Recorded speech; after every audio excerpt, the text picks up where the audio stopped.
Pour ce temps de méditation, nous allons lire ensemble quelque chose que certains peuvent réciter même par cœur. C'est le psaume 23. Un psaume bien connu. Et nous allons appliquer nos cœurs à vivre ce psaume 23.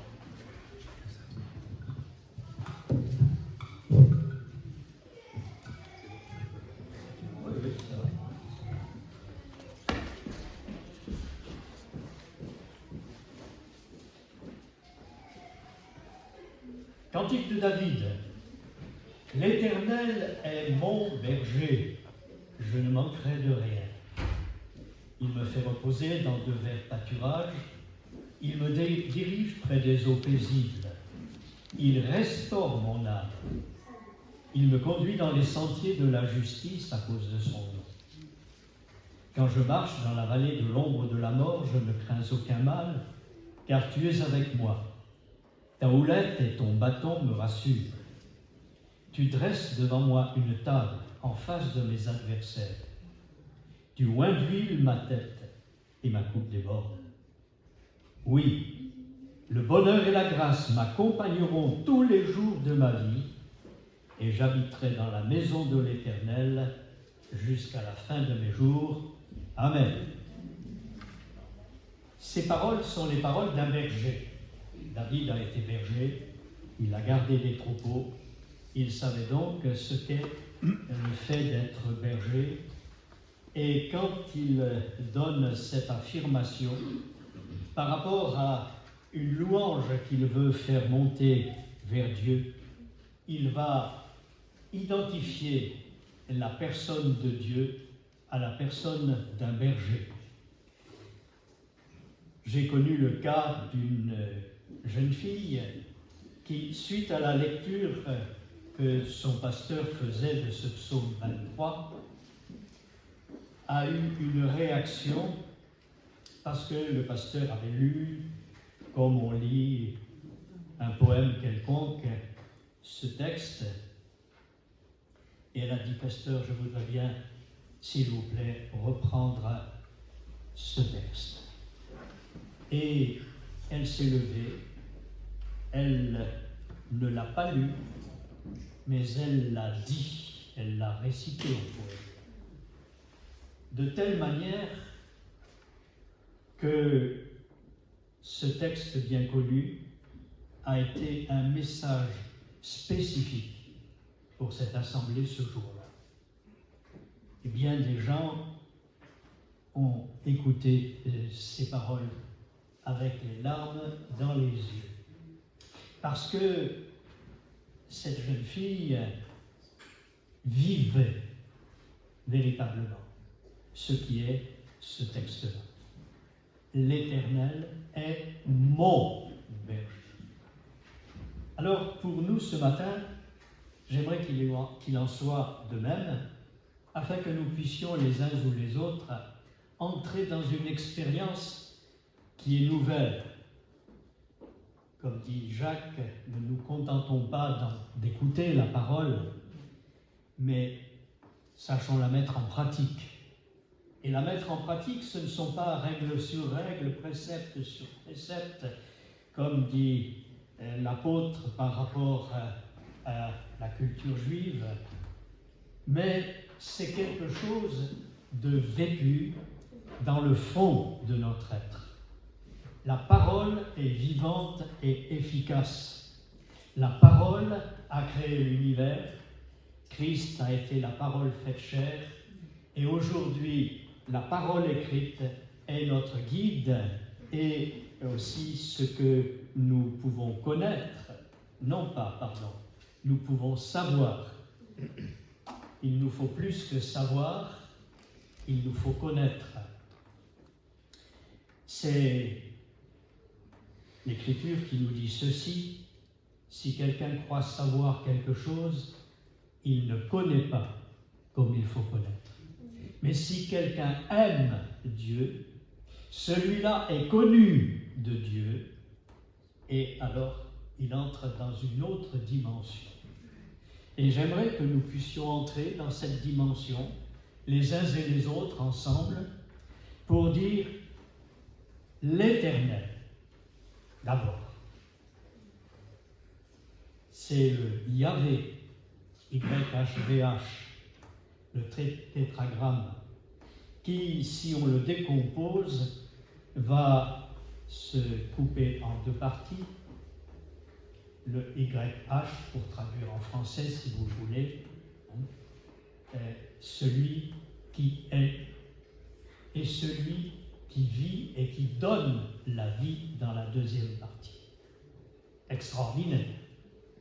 Or, de dire que l'Éternel est mon berger, cela nous amène et nous implique dans le fait de croire, d'avoir une foi vivante dans qui est Dieu, qui est l'Éternel, qui est mon berger, qui est le chef de l'Église, la tête de l'Église, qui est le dispenseur de toute grâce, c'est Dieu.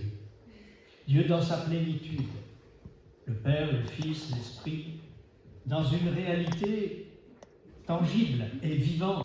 Ce matin, nous pouvons savoir que celui auquel nous adressons nos prières, et même, comme cela a été lu tout à l'heure, dans un psaume que je reprendrai en partie dans quelques instants, eh bien, il y a une réalité de celui qui nous sauve, qui nous délivre et qui peut faire au-delà de tout ce que nous demandons ou pensons.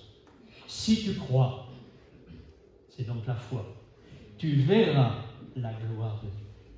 Et ça, c'est notre responsabilité de pouvoir appuyer, comme cela a été chanté tout à l'heure, notre foi sur la parole de Dieu. Et lorsque nous nous appuyons sur celui qui est l'Éternel et sur sa parole qui est la vérité, alors nous sommes en pleine assurance. Et quel que soit notre besoin, quel que soit notre cri, cela a été dit aussi dans le psaume, eh bien Dieu entend. Quand une âme crie, quand un homme crie, quand quelqu'un crie à l'Éternel, Dieu entend et il répond à sa prière. Alors, David savait ce que cela représentait. Et lorsqu'il dit « l'Éternel est mon berger », c'est parce qu'il a fait l'expérience tant de fois en gardant les brebis, puis ensuite dans sa place de roi, et le secours de la part de Dieu qu'il a expérimenté dans tellement de circonstances, il pouvait dire oui, vraiment, l'Éternel, c'est-à-dire celui à qui tout est possible. Celui à qui tout est possible, la guérison qui répond à notre foi, la réponse à diverses prières, et on va le voir dans un instant, aussi pour guider nos pas dans les chemins de la justice et de la vérité. Donc, tout cela, c'est le Seigneur, l'Éternel, qui le fait pour nous. Puissiez-vous dire, chacun pour votre part et pour ma propre part, l'Éternel est mon berger, à titre personnel.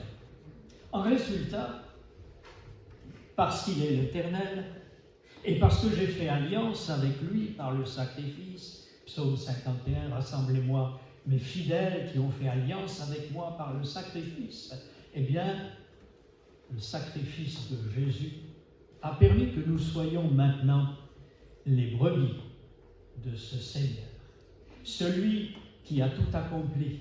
Et lorsque Jésus a donné sa vie sur la croix, il a pu dire, il a pu s'écrier, tout est accompli.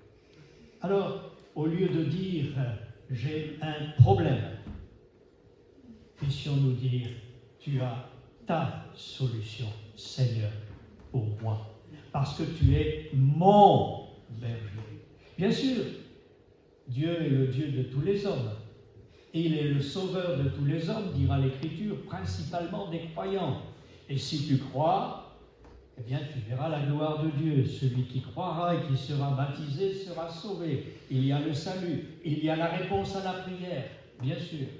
Mais à titre personnel, puissions-nous saisir ce que le Seigneur veut nous donner ce matin et qui est notre besoin particulier. Je ne manquerai de rien. Alors, Dieu dit qu'il pourvoit avec gloire en Jésus-Christ. Dans Philippiens chapitre 4, le verset 19, il est dit ceci justement. C'est Paul qui parle aux Philippiens, parlant de ses expériences et des nécessités qui sont les siennes. Il va dire ceci. Et mon Dieu pourvoira à quelques-uns de vos besoins? Non. Dieu pourvoira à vos besoins selon sa richesse. Alors attendez, ce n'est pas l'école, hein? La richesse de Dieu. Selon sa richesse. C'est illimité. C'est nous qui limitons Dieu.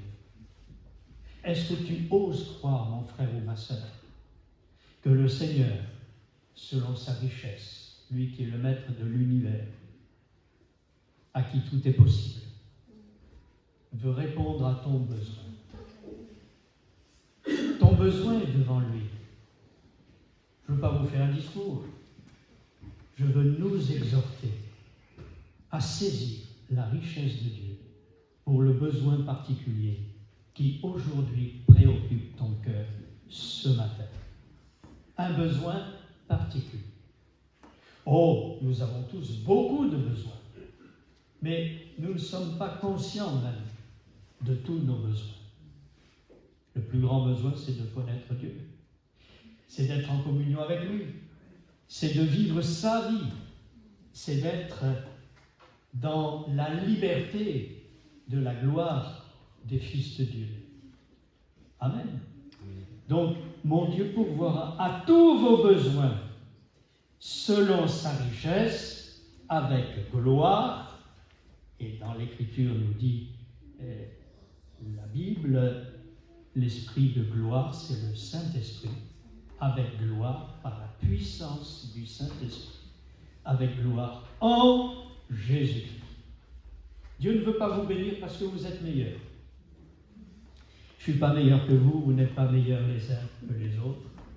Nous sommes tous pécheurs, rachetés par grâce et bénis par grâce dans l'œuvre de Jésus. D'accord? Eh bien, c'est en Jésus-Christ, ce matin. Approchez-vous de Dieu et il s'approchera de vous en Jésus-Christ. Le Seigneur a déjà prévu. Tout est accompli. Voilà ce qui est quelque chose de principal. Donc, en résultat de cela, je ne manquerai de rien. Il y en a qui se posent des questions, à juste titre, pour la vision humaine. Où serais-je logé? Qu'aurais-je à manger? De quoi serais-je vêtu? Et Jésus dit, ce sont les païens qui s'occupent de ces choses. Et votre Père sait ce dont vous avez besoin avant même que vous le lui demandiez. Il est mon berger. Alors, dans cette pensée, j'aimerais donner une illustration. C'est tout à fait authentique, c'est un fait, je vais dire, social. Les bergeries étaient des enclos faits en murs de pierre sèche jusqu'à 1 mètre, même 1,50 m quelquefois d'auteur, avec un lieu pour abriter les brebis. C'est donc une grande cour entourée d'un mur. Et il y a une porte. Cette porte, elle n'a pas de battant. En général, le berger se couchait devant cette porte. C'est juste le passage dans le mur, un passage d'environ 80 cm.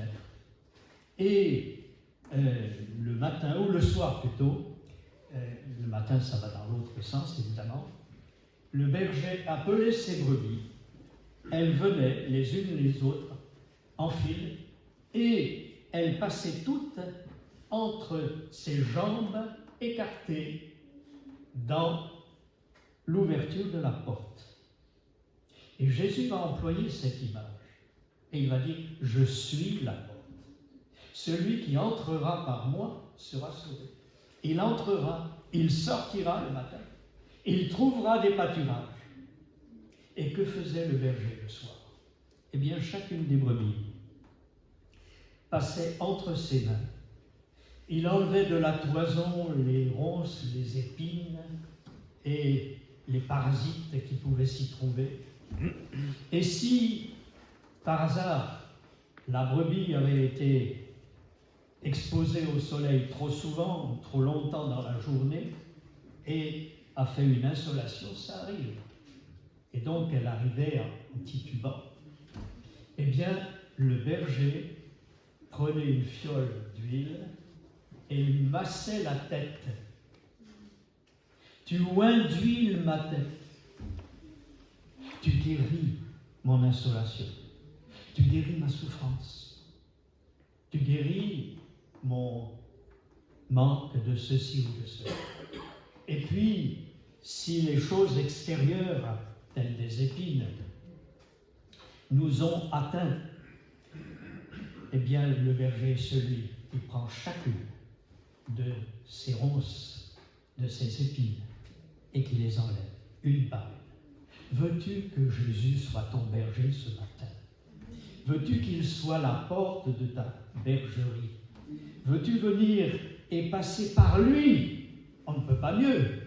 Il fallait passer entre les jambes du berger. Et là, être saisi, se laisser toucher par lui, se laisser malaxer pour être guéri par cette onction d'huile. Vous savez, tous les textes des Écritures et même les principes de fonctionnement, y compris l'onction d'huile, quelqu'un est-il malade, qu'il appelle les anciens qui prieront pour lui en loignant d'huile au nom du Seigneur. La prière de la foi sauvera le malade, et s'il a commis quelque péché, il lui sera pardonné. L'onction d'huile.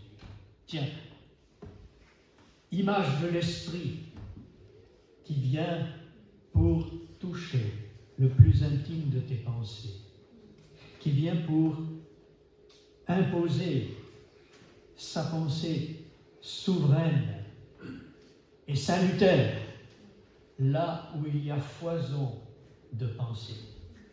Et David le disait, quand les pensées s'agitent en ombre au-dedans de moi, je lève mes yeux vers toi, ô Éternel. Puissiez-vous laisser le Seigneur par son esprit faire cette onction, ce malaxage, si je puis dire, et remettre nos pensées en place pour dire oui, tu es mon berger. Ok, je ne manquerai de rien. Je ne manquerai de rien.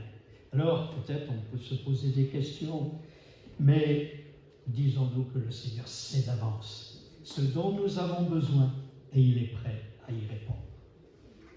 Y aura-t-il un amen? Amen. Il me fait reposer dans de verts pâturages. Peut-être es-tu dans un lieu aride, et les verts pâturages nous parlent d'abondance, de nourriture, bien sûr, mais cette nourriture qui nous permet d'aller plus loin avec Dieu, c'est celle dont nous avons besoin quotidiennement. Il est notre pain. Jésus dit, je suis le pain de vie. Il est notre pain. Non seulement il est notre berger, mais il est notre pain. Et là, dans sa présence, chaque jour, que ça aille bien ou que ça aille mal, peu importe, il est le tout suffisant.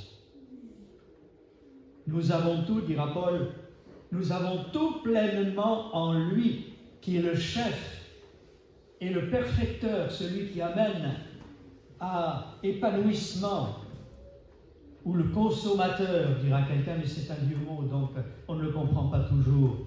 On croit que c'est consommer dans le sens de manger. Non, consommer veut dire amener à la perfection, à plénitude.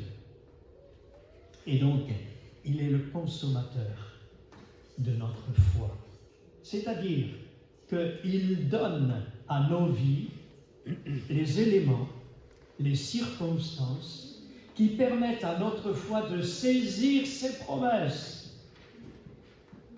Je le rappelais à quelqu'un tout à l'heure, et un pasteur donnait cette définition: la foi, c'est la main de notre âme qui saisit les promesses de Dieu.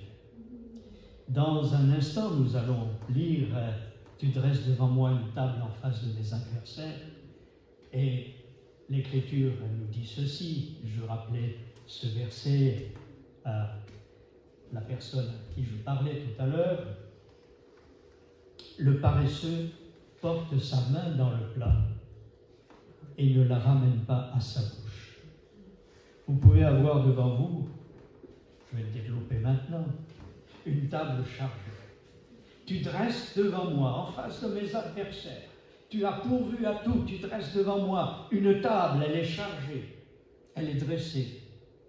Il n'y a plus qu'à saisir ce que Dieu met à ma disposition, bien-aimé, à ta disposition. Mais veux-tu le croire et prendre, ou rester dans la paresse en disant « Ouf, ça a toujours été comme ça. Et ce sera toujours comme ça. » Eh bien non, il nous faut réagir et dire « Seigneur, si les jours d'hier ont été mauvais, je crois que dit ta parole, ce que dit ta parole, voici, je fais toutes choses nouvelles.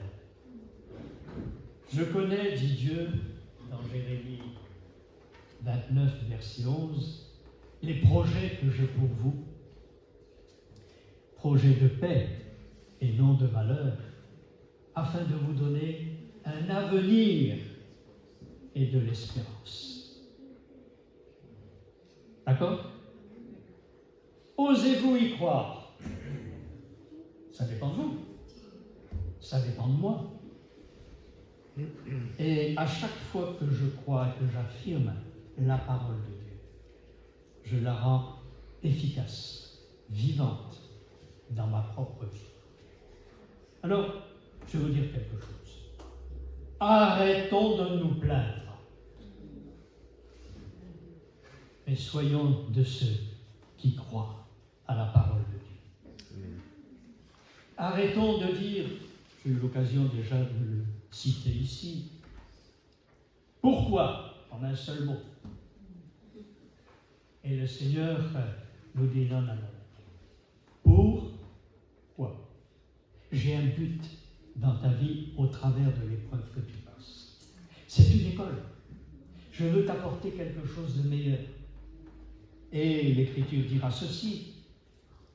Ne dites pas dans les proverbes, ne dites pas d'où vient que les jours anciens étaient meilleurs que ceux d'aujourd'hui.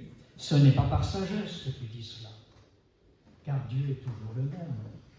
Et pour Jésus-Christ le même, hier, aujourd'hui et éternellement. Ah bon, vous connaissez le texte. Éternellement. Or, comme il n'a pas changé, il ne varie pas. Comme il nous est dit de la part de l'Éternel, il n'y a en lui ni changement, ni ombre de variation. Alors, croyons que ce que Dieu a fait comme promesse hier est valable pour aujourd'hui et sera toujours valable, car la parole de Dieu est éternelle. Amen. Amen. Et si la promesse qu'il a faite tarde, attends-la, dit l'Écriture. Car celui qui a fait la promesse est fidèle. Alors vous avez chanté exactement ces paroles tout à l'heure. Oui, il y a beaucoup de paroles d'ailleurs qui ont été citées dans les cantiques. et qui sont dans la pensée de ce que je voudrais partager. Eh bien, il y a une réalité qui est là. Dieu est fidèle pour accomplir ses promesses. Amen. Mais nous sommes incrédules. C'est là le problème. Le problème, il n'est pas en Dieu. Le problème, il est en moi. Il est en vous. Il est en chacun de nous. Nous limitons Dieu par notre incrédulité. Quand Jésus a sorti Pierre de son mauvais pas, si l'on peut dire, Pierre lui a dit, « Seigneur, si c'est toi qui viens sur l'eau, là, ordonne que j'aille vers toi. » Marchant sur les eaux, bien sûr. Et Jésus lui a dit tout simplement, « Viens. » Et Pierre devait manifester sa foi pour marcher et aller vers Jésus. Il a donc enjambé le bastingage, le bord de la barque, et il a commencé à marcher tant qu'il regardait à Jésus. Mais quand il a regardé à la profondeur de la mer, il ne savait pas que ça faisait 437 mètres. Et c'était profond, il le savait. Il voyait les vagues qui étaient hautes, peut-être 3-4 mètres, le vent qui était fort, et il se dit, qu'est-ce que je vais faire là, moi, tout petit, au milieu de tout ça, et il a eu peur. Et quand il a regardé aux circonstances, et non à la parole de Jésus qui marchait sur les eaux aussi, eh bien, il a coulé. Il a bu la tasse. Et il a crié, comme nous l'avons dit aussi dans le chant, quand le malheureux crie, l'Éternel entend. Et il le délivre de toutes ses détresses. 7 fois le malheur atteint le juste, et 10 fois l'Éternel le relève. Alors il y a l'obéissance à la parole. Est-ce que nous osons croire ce que Dieu dit? Si nous le croyons, nous le verrons. Si tu crois, tu verras la gloire de Dieu. Ça dépend de toi, ça dépend de moi. Bien-aimés, puissions-nous ne pas limiter le Seigneur. Amen.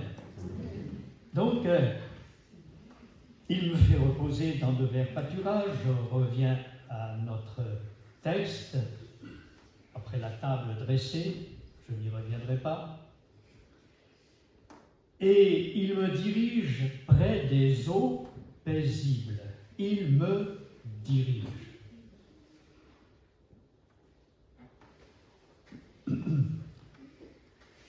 Dans le texte suivant, qui est le chapitre 25,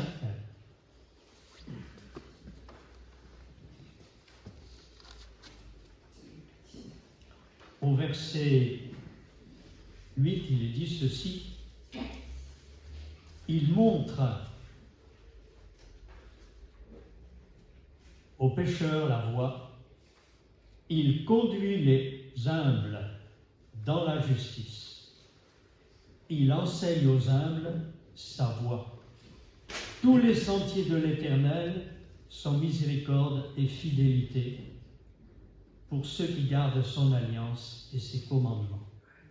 Et il est même dit, c'est à cause de ton nom, ô Éternel, que tu pardonnes mon iniquité, car elle est grande. Et là, il me dirige près des eaux paisibles, il restaure mon âme, il me conduit dans les sentiers de la justice, à cause de son nom. Son nom, je l'ai cité pour commencer, Yahvé, c'est-à-dire celui qui est la vie et qui donne la vie. Et ce matin, il veut te donner une vie nouvelle, renouveler en toi la vie que tu as déjà, mais il veut la renouveler. Est-ce que nous renouvelons notre vie? Sur le plan pratique, par exemple, nous perdons une centaine de cheveux par jour, pour ceux qui ont une bonne toison. Je ne parle pas des autres. Mais il y a des réalités qui sont là. Et puis, disons que tous les 7 ans en moyenne, l'ensemble de nos cellules ont été renouvelées.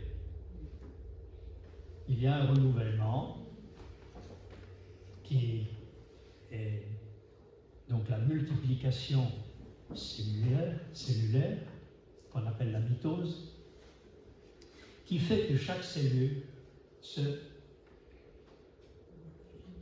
multiplie par scisparité, etc.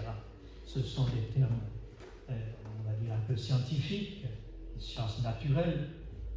Chaque cellule se divise et se multiplie. Ce qui fait que, tout en gardant notre ADN qui nous donne notre forme générale et notre évolution aussi dans le temps, avec les traits du visage et tout le reste, eh bien, il y a un renouvellement qui fait que tous les 7 ans, il ne reste pratiquement plus de cellules datant de 7 ans en arrière.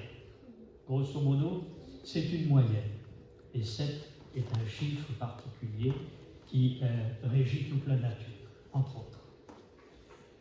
Eh bien, cette réalité est là. Dieu renouvelle aujourd'hui ta vie. Et dans la fatigue ou dans la maladie, il y a cette parole de Dieu. Si tu écoutes ma voix, si tu prends à cœur d'accomplir ma parole, là il est dit mes commandements, il y a 5 si dans le livre de l'Exode à ce sujet, et en conclusion, je suis l'Éternel qui te guérit. Alors il ne le fait pas toujours immédiatement, de même que notre vie n'est pas renouvelée instantanément dans sa plénitude, mais il y a une multiplication progressive, de même qu'un enfant grandit progressivement. Et qu'est-ce qui se passe lorsque nous grandissons, lorsque l'enfant grandit? Il a mal, ça le fait souffrir. Et quelquefois il pleure. Mais qu'est-ce qui t'arrive? Oh, j'ai mal ici, j'ai mal. Bon, les articulations font mal, les os font mal. Pourquoi? Parce que tout simplement, tu es en train de grandir. Alors, la phase dans laquelle tu passes aujourd'hui, qui est une difficulté peut-être pour ta vie, sache que ça a une raison. Pourquoi? C'est pour te faire grandir. Tu te sens seul? D'accord. Tous les prophètes ont été seuls. Jésus a été seul. Les disciples l'ont abandonné et le laissèrent seul. Jésus s'est retrouvé seul aussi en haut de la montagne de la Transfiguration. Pierre, Jacques et Jean n'ont vu que Jésus seul, après l'apparition de Moïse et d'Élie. Eh bien, sache que si tu passes par la solitude, Jésus y est passé aussi pour te donner la capacité de grandir aujourd'hui dans ta solitude. Vous osez croire cela? Libre à vous de l'accepter. Osez croire que le Seigneur a prévu ce qui est utile pour votre vie, y compris votre solitude actuelle. C'est pas pour toujours. Il y a un temps pour toute chose. Encore le livre de l'Ecclésiaste nous parle de ces choses. Il y a un temps pour tout. Bien. Maintenant, on va dire, des temps difficiles sont là. Verset 4. Quand je marche dans la vallée de l'ombre de la mort, je ne crains aucun mal, car tu es avec moi. Ta houlette et ton bâton me rassurent. La vallée de l'ombre de la mort, ce n'est pas la mort elle-même. Ce n'est que l'ombre de la mort. Que ça soit la maladie, que ça soit les mauvaises nouvelles, que ça soit le découragement, que ça soit le burn-out que vous pourriez faire les uns ou les autres, ça peut arriver, ou le cerveau craque, littéralement, où on ne peut plus faire ce que l'on voudrait, on ne peut plus marcher pour aller à droite ou à gauche. C'est le corps qui craque, surmenage. Ça vous est arrivé pour quelques-uns. Eh bien, c'est la vallée de l'ombre de la mort. Et là, ne crains aucun mal. Pourquoi? Parce que le Seigneur, il est fidèle, il est ton berger, il est avec toi. Amen. Je ne peux pas citer des choses personnelles, mais je peux vous dire que ce que je suis en train d'affirmer est réel. Dieu est avec nous. Notre berger est avec nous. Et qu'est-ce qu'il fait? Eh bien, ta houlette et ton bâton me rassurent. Ah bon? La houlette, qu'est-ce que c'est?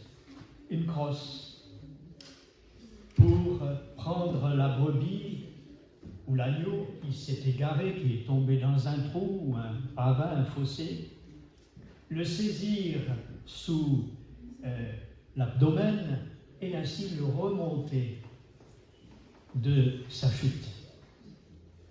Et puis il y a le bâton aussi. Le bâton, normalement, n'est pas pour les brebis. Mais lorsqu'une brebis s'égare continuellement et qu'elle est réticente, que fait le berger? Est-ce que quelqu'un peut me répondre?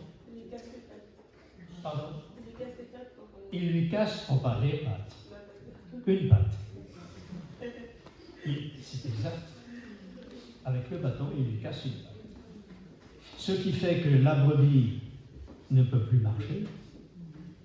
Le berger va la soigner, lui mettre une attelle, mettre tout ce qu'il faut pour soigner, et ensuite il la met sur ses épaules. De telle sorte que pendant les 21 jours nécessaires à la consolidation de la fracture, eh bien la brebis va sentir l'intimité, le cou de son berger.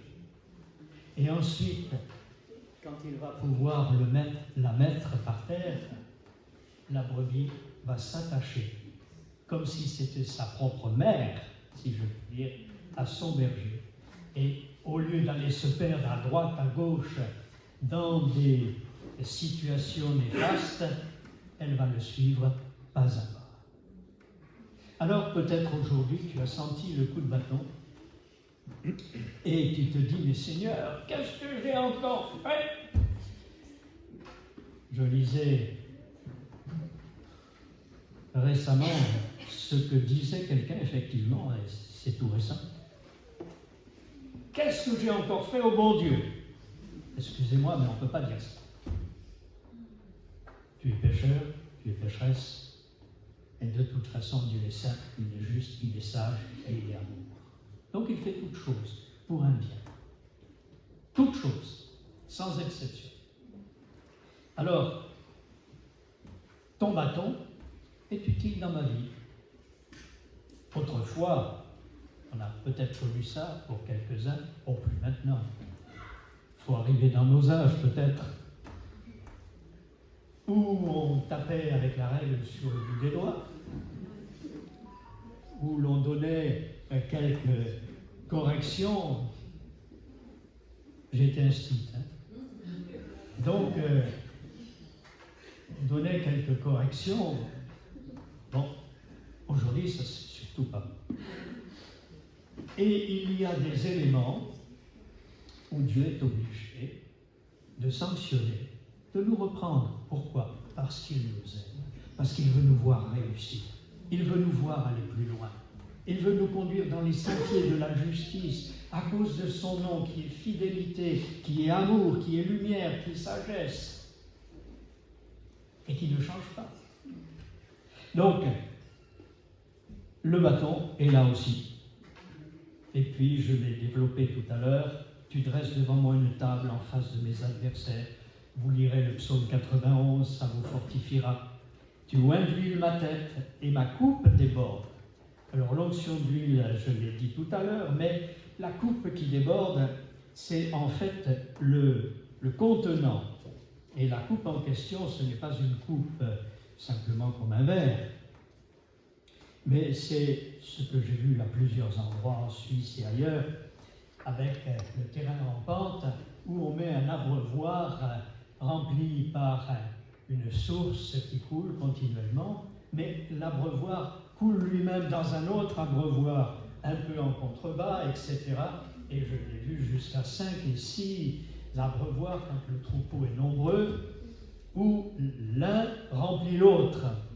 Et c'est là que ma coupe déborde. C'est-à-dire que le jaillissement de la source que Dieu a ouvert pour toi n'a pas fini de couler. Et ça continue pour remplir continuellement les divers domaines, les diverses chambres, je vais dire, de ta vie ou de ton cœur.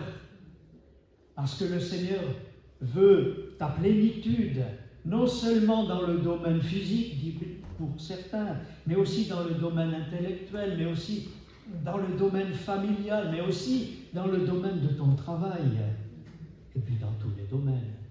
Ta coupe déborde. Veux-tu qu'il en soit ainsi? Alors l'Écriture nous dit, le ruisseau de Dieu est plein et il déborde. D'accord? Jean 7, 37 nous dira ceci. C'est Jésus qui parle. Venez à moi, vous tous qui êtes fatigués et chargés, et je vous donnerai du repos. Celui qui croit en moi, des fleuves d'eau vive jailliront de son sein, comme dit l'Écriture. Non seulement il est rempli, mais ça déborde. Ma coupe déborde. Et dans le cadre de la Sainte Seine, il y a aussi cette coupe qui peut être une source de bénédiction. Oui, et je termine, ce oui est particulier. Dans l'hébreu, c'est main sur main, top là. C'est un contrat. C'est une assurance. C'est du payé. C'est fait comme autrefois, les marchands de chevaux ou autres se tapaient simplement main dans la main et le vendeur et l'acheteur étaient d'accord pour le prix. Le prix a été payé pour toi. Oui. Main sur main. On pourrait traduire par « je le jure » d'une certaine manière. Je l'atteste. Oui. Le bonheur et la grâce m'accompagneront tous les jours de ma vie et j'habiterai dans la maison de l'Éternel ou dans le parc de ses brebis jusqu'à la fin de mes jours. C'est pas seulement pour aujourd'hui, c'est pas seulement pour ce matin, c'est pas seulement pour ce développement partiel encore par rapport à tout ce que j'aurais voulu dire et j'ai les textes, mais il y a une réalité. L'Éternel est mon berger. Puissiez-vous lire ou réciter ce psaume avec une pensée profonde et personnelle, intime. Amen. Amen, gloire à Dieu.